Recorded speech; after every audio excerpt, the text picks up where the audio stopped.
नमस्कार, welcome to getting along और आप सभी को स्वतंत्रता दिवस की बहुत बहुत शुभकामनाएं।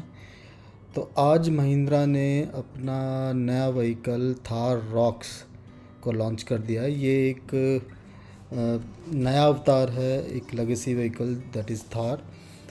थार करीब करीब 25 साल से भारत में है और काफ़ी सक्सेसफुल मॉडल रहा है। इस जो पिछली बार जो थार आई है, जो लेटेस्ट मॉडल है हमारे पास थार का, जो 3 डोर थार है, वो काफ़ी ज़्यादा सक्सेसफुल हुई, लेकिन उसके अंदर कुछ कमियां हमेशा रही हैं। ठीक है, तो उन कमियों को देखते हुए इस बार महिंद्रा ने ये कोशिश करी है कि उन सारी कमियों को दूर करके एक ऐसा व्हीकल लॉन्च किया जाए जो हर मामले में कस्टमर को प्लीज़ करे। क्योंकि जो थार व्हीकल है, केवल थार व्हीकल जो है केवल उन एडवेंचर एंथुजियास्ट के लिए ही इस समय अपीलिंग है, क्योंकि एक फैमिली मैन उसे नहीं ले सकता, क्योंकि प्रैक्टिकल नहीं है गाड़ी। फैमिली पर्पस के लिए प्रैक्टिकल नहीं है, क्योंकि most practically that is only a 2 seater car. ठीक है, आगे की जो 2 फ्रंट सीट्स हैं उन्हीं को ही आप मोस्टली यूज़ कर सकते हो, लेकिन जो पीछे का सेकंड रो है वो एक तरह से नेग्लिजिबल है, वो मतलब यूज़ करने लायक नहीं है। दूसरा, जो राइड क्वालिटी के भी उसके काफ़ी इश्यूज़ थे, रियर व्हील्स हैं उसके सस्पेंशन के भी काफ़ी इश्यूज़ थे, तो काफ़ी अनकम्फर्टेबल राइड उसमें रहती थी। तो उन सारे इश्यूज़ को, कस्टमर वॉइस को महिंद्रा ने सुना, और ये महिंद्रा की एक बहुत ही अच्छी बात रही है। मैं I myself being a Mahindra customer for last 10 years. तो पहले मेरे पास महिंद्रा की टी थी, अभी मैं महिंद्रा स्कॉर्पियो एन चला रहा हूँ, और मैंने देखा है कि महिंद्रा ने हमेशा कस्टमर की वॉइस पे हमेशा ध्यान दिया है, और उसको अपने या तो सेम जो आपका मॉडल है उसी के अंदर अपग्रेड्स करें हैं। ठीक है, और या फिर नए मॉडल्स के अंदर उन चीज़ों को दूर करने की कोशिश करिए। तो वही एक कोशिश महिंद्रा की इस बार थार रॉक्स को लेकर है। जो थार के अंदर इश्यूज़ थे उन सारे इश्यूज़ को इसमें उन्होंने सॉल्व करने की कोशिश करी है। तो आज हम इस वीडियो में इसी चीज़ का एनालिसिस करेंगे, क्या क्या इश्यूज़ महिंद्रा ने रिज़ॉल्व कर दिए हैं थार रॉक्स के अंदर, और अब इसका आगे प्रॉस्पेक्ट फ्यूचर कैसा रहेगा इंडियन मार्केट के अंदर। तो इस समय लॉन्च पे महिंद्रा ने 3 कलर्स को डिस्प्ले किया है। पहला वाइट कलर, जो दिखने में सीरियसली बहुत अच्छा लग रहा है, क्योंकि आप इसमें अगर देखेंगे जो वाइट और जो ब्लैक का कॉम्बिनेशन है वो बहुत अप मार्केट लग रहा है, बहुत ही अर्बन फील इसमें आपको दे रहा है, और ये चीज़ काफ़ी अच्छी लगी। जो पिछली बार जो महिंद्रा 3 डोर में इशू, जो उन्होंने मतलब इशू नहीं कहेंगे, एक एक्सपेरिमेंट किया था, जो उन्होंने सॉफ्ट टॉप देने की कोशिश करी थी, तो सॉफ्ट टॉप में काफ़ी इश्यूज थे कि इंडियन क्लाइमेट सॉफ्ट टॉप के लिए नहीं बना, ओपन कार्स के लिए नहीं बना, क्योंकि जितनी ज़्यादा गर्मी हमें यहाँ पे है या फिर ठंड इतनी ज़्यादा है, तो मोस्टली हम कभी भी ओपन व्हीकल चलाने का मतलब शौक़ तो अच्छा है, ठीक है, सबका मन करता है, लेकिन हमें क्लाइमेट अलाउ नहीं करता कि हम ओपन व्हीकल चलाएं। तो वो प्रैक्टिकली नहीं था, क्योंकि जिन्होंने भी सॉफ्ट टॉप व्हीकल लिए उन सबको उन्होंने कभी अपनी रूफ़ को ओपन किया ही नहीं, या फिर रूफ़ को बंद ही रखा, तो सॉफ्ट टॉप होने की वजह से नॉइज़ के बहुत ज़्यादा इश्यूज़ थे। ठीक है, तो उस चीज़ को इस बार उन्होंने ध्यान रखा है महिंद्रा ने, और सॉफ्ट टॉप ऑफ़र ही नहीं किया है। तो जितने भी मॉडल्स ने ऑफ़र किए सारे हार्ड टॉप हैं, मेटल टॉप है। अभी इन्होंने 3 कलर्स में गाड़ी को लॉन्च किया है इनिशियली। पहला जो 3 कलर डिस्प्ले करे हैं, पहला वाइट, दूसरा ब्लैक जो एक सदाबहार कलर है थार के लिए, मतलब कस्टमर की पहली चॉइस थार ब्लैक कलर भी होती है, और रेड कलर ये भी काफ़ी अच्छा लग रहा है। तो इसमें जो डुअल टोन का जो मुझे फील आ रहा है वो रेड और वाइट कलर में ज़्यादा अच्छा लगेगा। तो मुझे लगता है कि इस बार वाइट कलर सबसे ज़्यादा बिकना चाहिए, क्योंकि मेरा ही फेवरेट इस समय वाइट कलर मुझे काफ़ी ज़्यादा अच्छा, मतलब कि पर्ल वाइट का जो इसमें फिनिश आ रहा है, अगर आप देखेंगे इसमें जो पर्ल वाइट का जो फिनिश आ रहा है ये बहुत ही प्यारा लग रहा है, बहुत ही अप मार्केट फील इसमें आ रही है। बाकी तो कस्टमर की जो चॉइस है वो तो है ही। तो आगे अब इस पे डिज़ाइन पे अगर हम बात करें, तो फ्रंट फेशिया अगर हम देखें, तो फ्रंट फेशिया लगभग थार का ही पूरा डीएनए लेने की इसमें कोशिश करी है। बम्पर डुअल टोन में दिया है, ठीक है, लेकिन शेप लगभग जो हमारा स्टैंडर्ड थार का बम्पर आता है वो सेम बम्पर इसमें दिया है। ग्रिल इन्होंने थोड़ा सा मुझे लगता है कि बहुत ज़्यादा सिंपल इन्होंने छोड़ दिया है, इसमें थोड़े और डिज़ाइन एलिमेंट्स होने चाहिए थे to make it more aggressive. ठीक है, क्योंकि इस ग्रिल मुझे काफ़ी ज़्यादा इसमें बोरिंग लग रही है। बाकी हेड लैम्प्स इन्होंने प्रोजेक्टर एलईडी हेड लैम्प्स दिए हैं। फॉग लैम्प्स अभी भी आपके हेलोजन ही आते हैं। DRLs C type DRLs provide किए गए हैं, जो दिखने में काफ़ी अच्छे लग रहे हैं। और इंडिकेटर्स भी हेलोजन ही अभी नज़र आ रहे हैं। विंग मिरर्स अगर आप देखेंगे तो विंग मिरर्स भी स्टैंडर्ड थार के जो विंग मिरर्स है वहीं इसमें देने की कोशिश करी है, और विंडशील्ड और वाइपर्स वगैरह सब स्टैंडर्ड ही नज़र आ रहे हैं। बाकी जो बोनट के लॉक्स हैं, जो स्नग लॉक्स हैं, वो लॉक्स भी आपके स्टैंडर्ड थार वाले ही इसके अंदर दिख रहे हैं। रियर व्यू अगर हम देखेंगे गाड़ी का, तो रियर व्यू भी आपको लगभग थार स्टैंडर्ड थार का ही नज़र आएगा। इसमें ज़्यादा कुछ चेंजेस इन्होंने किए हैं नहीं है। एक चेंजेस जो मेजर नज़र आ रहा है, जो आपका स्टॉप लैंप है, वो स्टॉप लैंप पहले यहाँ पे अंदर ग्लास एरिया में हुआ करता था, उसको उन्होंने शिफ्ट करके अभी टॉप में कर दिया है। क्योंकि ये पूरा इंटीग्रेटेड व्हीकल है, टॉप पूरा हार्ड टॉप के साथ आया है, तो इसलिए इसको करना ज़्यादा ईजी इनको लगा। बाकी वही सी टाइप वाला जो डिज़ाइन एलिमेंट है वो इन्होंने टेल लैंप्स में भी देने की कोशिश करी है। सेम आपका स्प्लिट सेक्शन में आपका टेल डोर है। इसमें एक चीज़ ये ज़रूर कर सकते थे, लेकिन जो अगर ये व्हीकल, क्योंकि अभी व्हीकल लंबा हो गया, तो इनको ये वाला जो रियर व्हील है, जो स्पेयर व्हील है, इस स्पेयर व्हील को ये नीचे आपको जैसे हमारे स्कॉर्पियो में लगता है उसी तरह स्कॉर्पियो या फिर XUV 700 के अंदर जो अंडर बॉडी माउंट किया जाता है, वैसे इसको माउंट कर सकते हैं। तो उसके बाद ये जो टेल है, इस टेल को साइड ओपनिंग की बजाय इसको टॉप डाउन ओपनिंग में दे सकते हैं, जस्ट लाइक रेंज रोवर। तो ये बहुत अच्छा इसका फिर क्या है, एक तरह से एक स्प्लिट व्यू आता, ठीक है। ये नीचे की तरफ डाउन ड्रॉप हो जाता है, ये आपका जो ग्लास है, रियर व्हील का ग्लास है, वो ग्लास ऊपर की तरफ जाता है, तो एक बहुत अच्छी स्पेस यहाँ पे निकल के आते हैं और लुक भी काफ़ी अच्छा आता है। चलो, लेकिन ये कि एक और चीज़ हो सकता है शायद महिंद्रा हैज़ कंसिडर्ड कि बहुत से लोग जो टेल व्हील, जो आपका रियर व्हील का जो टेल है, टेल के ऊपर जो है किचन का सेटअप लगाते हैं ओवरलैंडिंग के लिए, तो मे भी शायद उसको ध्यान में रखते हुए उस चीज़ को यहाँ पे इन्होंने छेड़ा नहीं है।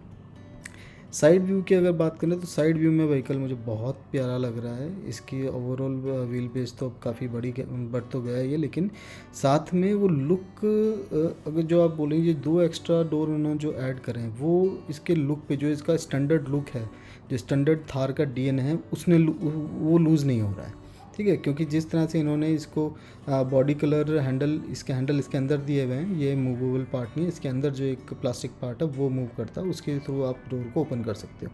तो ये जो पूरा सेक्शन दिया है, ये जो डिज़ाइन एलिमेंट दिया है, ये आपको वही डीएनए, वही डिज़ाइन एलिमेंट, वही डिज़ाइन थीम को इन्होंने कंटिन्यू किया है, और साथ में आपको ये दो डोर्स भी इंटीग्रेट कर दिए। तो ये काफ़ी अच्छा लुक इसमें साइड प्रोफाइल में आ रहा है। दूसरा, ये जो आप देखेंगे, जो डबल इन्होंने डुअल टोन का जो इसमें ट्रीटमेंट किया है, तो इसमें जो डुअल टोन के जो ये पूरा ब्लैकआउट पार्ट है, ब्लैकआउट पार्ट की वजह से जो ये वाइट पार्ट आपको दिख रहा है, अब ये दिख रहा है, ये जो ये शेप नज़र आ रही है, ये शेप आपको याद दिलाएगी जो US आर्मी की हमवी होती है, उस जैसा शेप यहाँ पे नज़र में आ रहा है। तो आप इसको देख सकते हो, ये देख रहे हैं जिस तरह से ये US आर्मी की हमवी है, तो ये पीछे जो स्लांट होता है आपका बैक, ठीक है, वही शेप, वही एक डिज़ाइन एलिमेंट यहाँ पे इन्होंने थार रॉक्स के साथ देने की कोशिश करी है, जो काफ़ी अच्छा लग रहा है। अगर ओवरऑल डायमेंशंस की बात करें तो ओवरऑल डायमेंशंस, क्योंकि अब 5 डोर थार है ये थार रॉक्स, तो इसके ओवरऑल डायमेंशन अब आपकी बढ़ गई है। जो टोटल लेंथ है आपकी 4428, और जो व्हील बेस है वो है 2850, और जो आपका इसमें हाइट आ रही है वो 1923 की इसमें हाइट निकल के आ रही है। तो अभी देखते हैं इसको आगे कितना अच्छा, किस टाइप की डायमेंशन है, इसको कंपेयर करेंगे हम आगे। व्हील जो आपकी विड्थ है, टोटल विड्थ है, वो करीब 2 मीटर के आसपास की टोटल विड्थ आ रही है, जो थार के स्टैंडर्ड थार जो हमारी आती है 3 डोर, उसके ही लगभग बराबर है, 1870 mm। ऑफ रोडिंग कैपेबिलिटीज़ की अगर बात करें तो आपको इसमें अप्रोच एंगल मिल रहा है करीब 47.1 डिग्रीज़ का, डिपार्चर एंगल मिल रहा है 23.9 डिग्रीज़ का, और जो आपका ब्रेक ओवर एंगल है वो आ रहा है 36.1 डिग्रीज़ का, जो कि अपने आप में एक बहुत अच्छे नंबर्स हैं फॉर ऑफ रोडिंग कैपेबिलिटीज़। अब टायर की बात करें तो टायर इसमें आपको बहुत ही एग्रेसिव प्रोफाइल दिया जा रहा है, जिसके अंदर आपको 255/60 R19 का टायर इसमें आपको मिलेगा। जो 19 इंच का जो रिम है वो आपको इसमें alloy wheel, diamond cut alloy wheel इसमें प्रोवाइड किए जा रहे हैं, जिसके ऊपर आपको MRF रैंगलर का 80 टायर मिलेगा 255/60 प्रोफाइल का। जो आपको ओवरऑल जो टोटल हाइट होगी आपके टायर की वो करीब 32 इंच के आसपास की आ जाएगी, जो अपने आप में काफ़ी अच्छी हाइट है। अब अगर मैं आपको कंपेयर करने की कोशिश करूं तो जो इंडिया में रूबिकॉन आती है, जीप रैंगलर रूबिकॉन जो मॉडल आता है इंडिया के अंदर, उससे अगर मैं कंपेयर करूं तो लुक्स में तो थार रॉक्स एग्जैक्टली मुझे रूबिकॉन की ही याद दिला रहा है। बिल्कुल रूबिकॉन जैसा इन्होंने इसका लुक दिया है, रूबिकॉन की जैसे ही प्री प्रोफाइल है। और अगर हम टेक्निकली इसको कंपेयर करें रूबिकॉन के साथ बहुत ही सरप्राइजिंग रिज़ल्ट यहाँ पे निकल के आ रहे हैं। अगर हम रूबिकॉन हार्ड टॉप को महिंद्रा रॉक्स से साथ कंपेयर करें तो एक तो हाइट करीब 100 ज़्यादा है महिंद्रा रॉक्स की, और अगर आप देखें डिपार्चर एंगल को छोड़ के अप्रोच एंगल करीब 7 डिग्री ज़्यादा है, और ब्रेक ओवर एंगल भी करीब 18 डिग्री ज़्यादा है, मतलब लगभग डबल है। जीप का जो ब्रेक ओवर एंगल है वो करीब 18 डिग्री है, और जो महिंद्रा रॉक्स का ब्रेक ओवर एंगल निकल के आ रहा है वो करीब 36 डिग्री निकल के आ रहा है। तो ये बहुत ही सरप्राइजिंग है अगर मैं कंपेयर करूँ महिंद्रा रॉक्स को रूबिकॉन के साथ। तो आज के समय अगर आप रूबिकॉन की जगह ऑप्शन देख रहे हैं तो आप कहीं भी कहीं जाके लगभग मजाक लगता है ये, लेकिन महिंद्रा रॉक्स जो आज के समय केवल इंडियन व्हीकल्स को नहीं, आपके रूबिकॉन जैसे लेजेंडरी व्हीकल्स को भी टक्कर देने के लिए तैयार है। अब आ जाते हैं हम इंटीरियर्स के ऊपर। इंटीरियर सीरियसली मैं कहूँ तो बहुत ही अप मार्केट इन्होंने इस बार इंटीरियर्स दिए हैं। और अगर आपने भी सुना होगा मीडिया रिपोर्ट्स के रिगार्डिंग कि पूरा जो महिंद्रा रॉक्स का जो ये व्हीकल है ये स्कॉर्पियो एन के प्लेटफॉर्म पे ही बनाया गया है, और इसकी झलक आपको इंटीरियर्स के अंदर भी नज़र आएगी। अगर आप देखेंगे तो आपका जो पूरा स्टीयरिंग व्हील है ये पूरा स्टीयरिंग व्हील स्कॉर्पियो एन से लिया गया है। ठीक है, ये आपका जो एट्रोनॉक्स सिस्टम है, ये पूरा जो एंटरटेनमेंट सिस्टम है ये पूरा स्कॉर्पियो एन से लिया गया है। और इंटीरियर भी अगर आप देखेंगे आप तो जो डोर लॉक्स हैं ये पूरे स्कॉर्पियन जैसे ही डोर लॉक्स इसमें नज़र आ रहे हैं। लेकिन अगर आप पूरा व्हीकल ओवरऑल अगर हम देखते हैं तो अब थार अब कोई प्रैक्टिकल या बेसिक व्हीकल नहीं रहा just that is made just for off roading.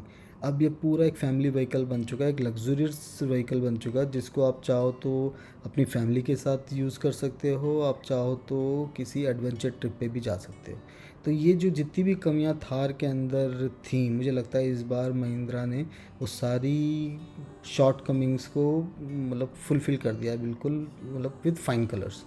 Seriously मतलब मज़ा आ गया है देख के कि गाड़ी बहुत ही जो इन्होंने इंटीरियर थीम ली है, जो इंटीरियर का थीम लिया है, जो वाइट थीम लिया है, ये बिल्कुल एक्सयूवी वाला ही मुझे थीम नज़र आ रहा है। और उसी टाइप का ये जो डुअल टोन ट्रीटमेंट इसमें दिया गया है वाइट और ब्लैक के साथ, बहुत ही दिखने में बहुत अच्छा लग रहा है। एक छोटा सा इशू ये हो सकता है कि क्योंकि लोग इस व्हीकल ये ऑफ रोडिंग के लिए व्हीकल बना हुआ है तो उसकी वजह से शायद इंटीरियर थोड़े से ज़्यादा जल्दी गंदे हो जाएं, लेकिन ठीक है कोई बात नहीं, चलता है। ठीक है, साथ में अगर आप यहाँ देखेंगे तो लेदर राइट मुझे इस टाइप के इंटीरियर सॉफ्ट टच इंटीरियर्स के मटेरियल नज़र आ रहे हैं। इसमें आपको स्टिचिंग के मार्क्स आप देख सकते हैं जो दिखने में काफ़ी अच्छे लग रहे हैं। ठीक है, तो पूरा डिज़ाइन प्रोफाइल स्कॉर्पियो एन से ही इंस्पायर होकर इसको बनाया गया है, तो काफ़ी अच्छा लग रहा है इंटीरियर, मतलब मुझे काफ़ी अच्छा नज़र में आ रहा है। इसके अंदर एक बहुत ही सरप्राइजिंग चीज़ अगर आप यहाँ पे नोट करोगे, जो मैंने यहाँ पे नोट करी है, वो एक चीज़ इन्होंने बहुत अच्छी इसमें डाली है ऑफ रोड एंथुजियास्ट के लिए। इस बार इन्होंने रियर व्हील के लिए डिफरेंशियल लॉक दे दिए हैं। ठीक है, ये इलेक्ट्रॉनिक डिफरेंशियल लॉक दिया है, परमानेंट डिफरेंशियल लॉक दिया है। अभी जो थार आती है उसमें भी डिफरेंशियल लॉक होता है, लेकिन वो एक टेम्परेरी डिफरेंशियल लॉक होता है, that is called MLD, mechanical locking differential.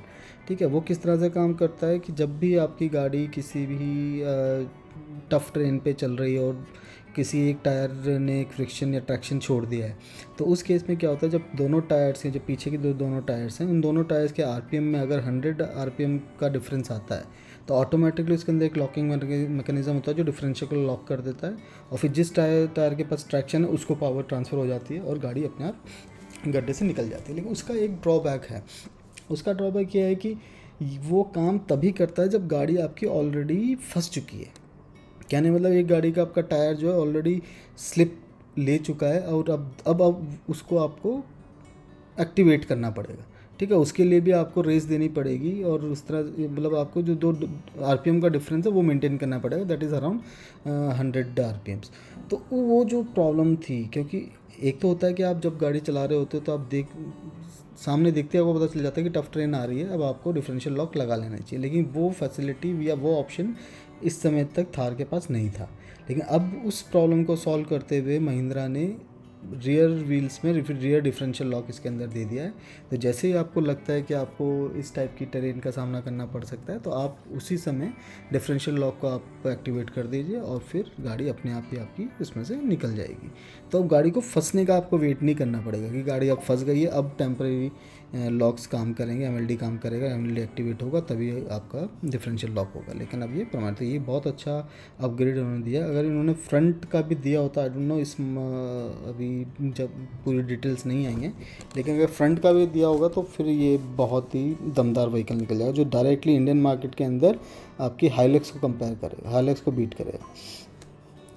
Next interiors की हम बात कर रहे थे, तो आप सनरूफ इसके अंदर उन्होंने पूरी पैनोरामिक सनरूफ दी है जो काफ़ी बड़ी है दिखने के अंदर। बाकी जिस टाइप का व्हीकल है उसमें इसकी ज़रूरत नहीं थी, लेकिन ठीक है, आजकल कस्टमर्स की डिमांड है सनरूफ के लिए, ठीक है। लेकिन बहुत अच्छा लग रहा है, क्योंकि अगर सनरूफ नहीं, क्योंकि जो छोटे मॉडल्स हैं उसमें ऑब्वियसली सनरूफ नहीं आएगी। और सनरूफ के भी 2 न्यूज़ निकल के आ रही कि 2 तरह की सनरूफ है। एक तो जो स्टैंडर्ड सनरूफ आती है वो कुछ मॉडल्स में, जो लोअर ट्रिम के मॉडल्स होंगे उसके अंदर छोटी वाली सनरूफ को दिया जाएगा, और अपर ट्रिम के मॉडल्स में ही आपको पूरी पैनोरामिक सनरूफ देखने को मिलेगी। क्योंकि सनरूफ से एक इशू जो निकल के आएगा वो ये आएगा कि अब, क्योंकि मोस्टली जो ये व्हीकल है ये उन लोगों के लिए जो एडवेंचर एंथुजियास्ट हैं और जो ओवरलैंडिंग करते हैं, तो ओवरलैंडिंग के लिए आपको छत के ऊपर रूफ रैक लगाना पड़ेगा, और रूफ रैक लगने के बाद ही आप उसके ऊपर अपना कैंप सेटअप कर सकते हो। लेकिन जिस तरह से अब इन्होंने सनरूफ दे दी है, तो अब मुझे नहीं पता कि ये रूफ़ के ऊपर रूफ रैक लगाना कितना सेफ़ रहेगा, और एक बार अगर आपने रूफ रैक लगा दी तो उसके बाद फिर सनरूफ का कोई मतलब रह जाता नहीं है। तो ठीक है, तो कस्टमर की सबकी बातें सुननी पड़ती है, तो लोग ऑप्शन ढूंढ लेंगे इसका भी। तो सनरूफ मैंने आपको बताया। उसके बाद जो आपका इंफोटेनमेंट सिस्टम है, बिल्कुल एडोनॉक्स वाला एंटरटेनमेंट सिस्टम इसके अंदर इन्होंने दिया है, जो सेम सिस्टम ही आपका XUV700 और स्कॉर्पियन के अंदर भी आता है, तो वो सेम सिस्टम ही उसमें नज़र आ रहा है। स्टूडेंट क्लस्टर भी स्कॉर्पियन वाला ही नज़र आ रहा है, तो इसमें कुछ नया इसमें नज़र कुछ है नहीं। एक जो प्रॉब्लम इन्होंने अच्छी सॉल्व करी है 3 डोर थार के कंपैरेटिवली, कि 3 डोर थार के अंदर जो उनके डोर्स की ट्रिम होती है, ट्रिम के अंदर बिल्कुल भी जगह नहीं थी, ठीक है। जो स्पेस का इशू सबसे ज़्यादा हमेशा थार के अंदर रहा है, उस चीज़ को उन्होंने इस बार सॉल्व करने की कोशिश करी है। फ्रंट डोर से, दोनों डोर्स के अंदर आपके बॉटल होल्डर्स दिए हैं, बॉटल के लिए स्पेस दी है, इसमें आराम से 1 लीटर की बॉटल तो आराम से नज़र आ जाएगी। फ्रंट जो रियर डोर्स हैं उसके अंदर भी आपको सेम जो है डोर पॉकेट के अंदर आपको जगह मिलती है जहाँ पे आप डाल सकते हैं। आपको बॉटल होल्डर्स के साथ में आपको कप होल्डर्स भी दिए हुए हैं सेंटर कंसोल के अंदर, ठीक है, जिनका साइज़ भी मुझे काफ़ी ठीक लग रहा है, जिसमें आराम से 1 लीटर बॉटल तो इसमें भी आपकी आराम से आ सकती है। एक चीज़ और अपग्रेड जो इन्होंने करी है, जो इनको शायद XUV के अंदर तो है, शायद स्कॉर्पियन के अंदर भी देना चाहिए था, वो था इलेक्ट्रॉनिक पार्किंग ब्रेक्स, ठीक है। तो ये इस बार उन्होंने महिंद्रा रॉक्स के अंदर इंट्रोड्यूस किए हैं, और साथ में ऑटो होल्ड का भी फंक्शन इसी के अंदर दे दिया है, तो ये काफ़ी अच्छा ऑप्शन दिया इन्होंने। रियर सीट की, सेकंड रो की हम बात करें, सेकंड रो में इन्होंने वही अपना स्टैंडर्ड AC वेंट्स दिए हैं जो महिंद्रा स्कॉर्पियन के अंदर ही सेम स्टैंडर्ड सेम शेप के उसमें मिलते हैं, ठीक है। लेकिन इसके अंदर आपको देखेंगे तो सेम USB-C का चार्जिंग पॉइंट भी दिया हुआ है, लेकिन जो ब्लोअर कंट्रोल नॉब होता है वो इसके अंदर इन्होंने नहीं दिया है। महिंद्रा स्कॉर्पियन में ब्लोअर कंट्रोल नॉब आता है, साथ में उनका जो कूलिंग कॉइल्स होती हैं वो सेपरेट कूलिंग कॉइल्स होती हैं आपके रियर AC वेंट्स के लिए, वो मुझे नहीं लगता कि इसके अंदर है, क्योंकि वो कंट्रोल नॉब्स भी नहीं हैं, और मेरे ख्याल से इसके अंदर वो कूलिंग कॉइल्स भी सेपरेट नहीं होगी। तो जो आगे वाला AC से जो हवा आ रही है उसी का ही जो ब्लोअर सेक्शन है उन्होंने आगे एक्सटेंड करके ये पीछे दिया है। तो ओवरऑल कूलिंग में मेरे ख्याल से कोई इशू होना नहीं चाहिए। साथ में एक छोटा सा यहाँ पे पॉकेट दिया है जिसमें आप फ़ोन चार्ज लगा के यहाँ पे आप फ़ोन को होल्ड भी कर सकते हो। एक चीज़ और मैं इसमें बताना आपको भूल गया, अगर इंटीरियर की बात करें हम, तो एक जो इशू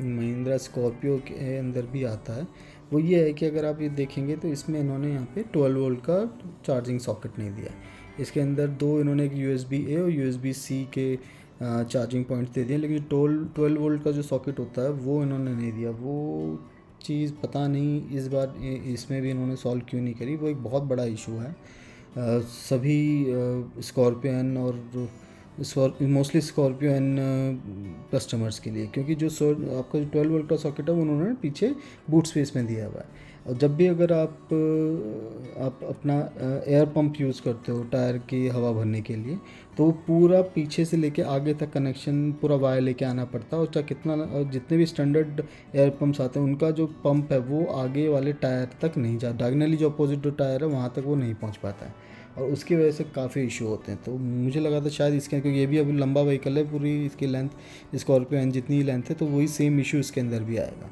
तो वो इन्होंने क्यों नहीं किया, आई डोंट नो। चलो आगे चलते हैं। सेकंड रो की बात कर रहे थे, तो सेकंड रो में अगर स्पेसिंग देखें तो काफ़ी अच्छी मुझे स्पेसिंग इसमें नज़र आ रही है। अब लेग स्पेस मुझे काफ़ी अच्छा नज़र आ रहा है, विड्थ भी काफ़ी अच्छी, 3 लोग आराम से इसके अंदर बैठ सकते हैं। और बीच में आपका हैंड रेस्ट भी दिया, आर्म रेस्ट दिया हुआ है विद 2 कप होल्डर्स। और इसमें अगर आप देखेंगे तो नी रूम भी आपको काफ़ी अच्छा नज़र आ रहा है। तो स्पेस की तो मुझे नहीं लगता इस बार कोई भी प्रॉब्लम होनी चाहिए। तो जो भी इश्यूज़ थार 3 डोर के अंदर थे वो इश्यूज़ इसके अंदर सॉल्व मुझे लग रहा है हो चुके हैं। अब अगर हम बूट स्पेस की बात करें तो जो सबसे बड़ा पेन पॉइंट था थार के अंदर वो था बूट स्पेस, क्योंकि जब अगर 20 सेकंड रो की सीट्स को अगर हम अपराइट कर दें तो उसके बाद नेग्लिजिबल स्पेस 3 डोर के अंदर बचता था कोई भी आपका लगेज रखने के लिए। ठीक है, तो इवन अगर 2 लोग भी जा रहे थे उनका लगेज भी उसके अंदर कभी नहीं आ पाता था, तो उसके लिए आपको बीच की वाली जो सीट्स हैं उसको फोल्ड करना ही पड़ता। लेकिन अब इन्होंने इस प्रॉब्लम को मुझे लगता है बहुत ही अच्छे तरीके से सॉल्व कर दिया। काफ़ी अच्छी स्पेस इसमें निकल के आ रही है। अभी कितना स्पेस लीटर्स में कितना है वो तो इस पर कभी आउट नहीं है, लेकिन दिखने में मुझे काफ़ी अच्छा लग रहा है। अगर आप एक एग्जांपल देखें तो इस तरह से एक महिला यहाँ पे इस बूट स्पेस में बैठी हुई, तो लगता है कि स्पेस काफ़ी अच्छा निकल के आएगा इसके अंदर। अब वही जो मैं पॉइंट आपको कह रहा था, इसके अंदर भी महिंद्रा थार रॉक्स के अंदर भी इन्होंने जो 12 वोल्ट का DC जैक है वो वही आपको बूट स्पेस में दे दिया है। अब ये बूट स्पेस में इसको देने की क्या जरूरत, मतलब ठीक है यहाँ पे किसी को अगर कोई रेफ्रिजरेटर वगैरह लगाना है तो उसके लिए ठीक है, लेकिन आगे होना बहुत ज़रूरी है। या फिर मिडिल रो में आप उसे दे देते एक, ठीक है, जहाँ पे आपका सेकंड रो के लिए AC वेंट आपने दिए, वहाँ पे आपको एक 12 वोल्ट DC जैक देना चाहिए था। क्योंकि जो एयर फिल्टर जब यूज़ करते हैं, एयर पंप जो यूज़ करते हैं ना, तो उसमें ये जो डिक्की के अंदर या बूट स्पेस के अंदर जो आपका ये पॉइंट होता है ना, इससे बहुत ज़्यादा मुश्किल आती है, बहुत प्रॉब्लम आती है। तो महिंद्रा अगर ये चीज़ अगर आप सुन रहे हो तो प्लीज़ इसको अपने आने वाले मॉडल से फिर आने अपग्रेड्स में इस चीज़ को ज़रूर सॉल्व करो। ठीक है, तो अब नेक्स्ट हम बात करते हैं प्राइसिंग की। तो प्राइसिंग ज़बरदस्त निकाली है महिंद्रा ने, ज़बरदस्त, मतलब ऐसा लग रहा है कि मार्केट को इन्होंने ख़त्म कर डाला है। मतलब SUV मार्केट अब ख़त्म है बाकी और कार मेकर्स के लिए। कि अभी जो एक कंटेंडर जो निकल के आ रहा था वो थी मारुति सुजुकी जिम्नी, ठीक है, लेकिन ठीक है उसका भी मतलब जो प्राइसिंग उन्होंने निकाली वो बहुत ही ज़्यादा, मतलब ये बोलता हूँ बिल्कुल इलॉजिकल प्राइसिंग थी उस गाड़ी को देखते हुए। गाड़ी का हाँ अपने आप में काफ़ी अच्छी है, लेकिन जो प्राइसिंग उनकी जो स्टार्टिंग में थी वो करीब 16 लाख के आसपास से गुड़गांव में वो गाड़ी पड़ती थी, 16-17 लाख की गाड़ी आपको पड़ती थी ऑन रोड। ठीक है, अब जाके जब उनको पता चला कि महिंद्रा की 5 डोर थार आने वाली है तो उन्होंने अपने प्राइस कम करने शुरू करे। 3 लाख तक का जो डिस्काउंट डीलर दे रहे थे पिछले महीने तक, ठीक है, और वो कह भी रहे थे कि प्रोडक्शन इसकी बंद कर देगा। प्रोडक्शन तो सर आपको बंद ही करनी पड़ेगी, क्योंकि आपको देखना पड़ेगा कि गाड़ी 13 लाख रुपए में महिंद्रा आपको इतनी बड़ी गाड़ी इतने सारे फीचर्स के साथ, फीचर्स की लिस्ट तो देखो सर आप, फीचर्स की लिस्ट आ रही है आपको। डुअल टोन मेटल टॉप मिल रहा है, ठीक है, डुअल टोन के लिए महिंद्रा सुजुकी जिम्नी में आपको एक्स्ट्रा पैसे देने पड़ते थे। यहाँ पर आपको बेस वेरिएंट, आप यहाँ देखो बेस जो आपका बेस वेरिएंट है MX-1 पेट्रोल का, उसके प्राइसेस हैं ये, ठीक है। 13 लाख में आपको गाड़ी मिल रही है एक शोरूम, जिसके अंदर आपको डुअल टोन मेटल टॉप मिल रहा है, LED प्रोजेक्टर लैंप्स मिल रहे हैं, ठीक है, साथ में LED टेल लैंप्स मिल रहे हैं, स्टील व्हील्स मिल रहे हैं। आपका इंफोटेनमेंट सिस्टम करीब 26 सेंटीमीटर का, करीब 10 इंच के आसपास का बनता है। उसमें आपको पुश बटन स्टार्ट मिल रहा है सर। अब ये चीज़ बेसिक हो गई महिंद्रा के लिए। मारुति आप कहाँ हो, क्या सोच रहे हो? अभी आज आज तक आपकी वही जो है ना 1990 वाली की, वही आप चाबी घुमाते फिर रहे हो, उससे गाड़ी नहीं चलेगा सर काम। मतलब एक जिमनी के ऊपर मैं अलग से एक वीडियो बनाऊंगा सीरियसली। मतलब जिमनी एक लेजेंडरी व्हीकल, जिप्सी एक लेजेंडरी व्हीकल हुआ करता था। हम सोचा करते थे कि जिप्सी का कोई एक फेस लिफ्ट निकालना चाहिए मारुति को। उन्होंने निकाला भी, लेकिन जो चीज़ जिस तरह से महिंद्रा ने अपने कस्टमर वॉइस को सुना और उन चीज़ों को सॉल्व किया ना, वो काम मारुति नहीं कर रहा है। Maruti is losing its space in the automobile sector in India. ठीक है, तो पुश बटन स्टार्ट आपको 13 लाख में महिंद्रा दे रहा है। 60-40 स्प्लिट की रियर सीट्स दे रहा है। रियर एसी वेंट्स दे रहा है सर। इतनी बड़ी गाड़ी में रियर एसी वेंट्स भी आपको मिल रहे हैं with USB-C port. Electric power steering तो है ही। 3 पॉइंट सीट बेल्ट हैं। ड्राइवर सीट हाइट एडजस्टमेंट, मतलब आप ये देखो, मतलब ऐसी, मतलब इतनी सरप्राइजिंग बात है कि जिमनी के टॉप मॉडल में भी हाइट एडजस्टमेंट नहीं आता है ड्राइवर सीट के लिए। मतलब कैसे सोच सकते हैं यार, क्या कर रहे हैं, आई डोंट नो। ठीक है, साथ में जो पेंटालिंक सस्पेंशन जो अभी इन्होंने दिया है थार के अंदर, थार रॉक्स के अंदर, ये सेम सस्पेंशन सेटअप है जो आपका स्कॉर्पियो एन के अंदर आपको मिलता है। साथ में इन्होंने वॉट्स लिंक भी इसमें दिया है। जो मैं आपको बता रहा था ना कि जो महिंद्रा थार के अंदर जो एक इशू है, जो पूरी गाड़ी आपकी, जैसे ही आप रफ पैच के ऊपर से आप गाड़ी को निकालते हो थोड़ा सा हाई स्पीड में, तो पीछे वाला जो दोनों टायर, जो पीछे वाला जो फिक्स एक्सेल है, वो दोनों एक्सेल वॉबल करने लगते थे।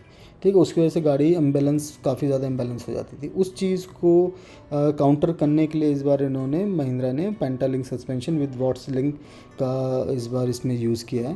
तो होपफुली, क्योंकि अगर महिंद्रा स्कॉर्पियो एन की राइड क्वालिटी देखो तो सुपर्ब है राइड क्वालिटी उसकी। चाहे आप किसी भी ट्रेन में आपको ले जाओ, कितनी स्पीड ले जाओ, उसकी सस्पेंशन बहुत अच्छा काम करते हैं। तो वो सेम सेटअप महिंद्रा रॉक्स में देने की इन्होंने कोशिश करी है। वॉट लिंक से जो वॉबलिंग है, वो वॉबलिंग में इसमें वॉबलिंग कंट्रोल होगी वॉट लिंक के साथ। अब इस सस्पेंशन का छोटा सा प्रॉब्लम जो मैं इसके अंदर आता है स्कॉर्पियो, उसके वो प्रॉब्लम आता है आर्टिकुलेशन का। ठीक है, तो आर्टिकुलेशन बहुत कम हो जाती है बिकॉज ऑफ पेंटालिंक सस्पेंशन। तो उसका फ़र्क कितना पड़ेगा महिंद्रा रॉक्स के अंदर, वो आगे देखना पड़ेगा हमें। ठीक है, बाकी यह है कि एटलीस्ट इन्होंने वो प्रॉब्लम तो सॉल्व कर दी है। पावर फिगर्स की हम बात करें तो पावर आपको दोनों ही में पावर सेम मिल रही है, और आपको टॉर्क भी सेम इन्होंने इस तरह से ट्यून किया है कि अब डीजल और पेट्रोल की ड्राइवेबिलिटी में उतना फ़र्क आपको फील नहीं होगा।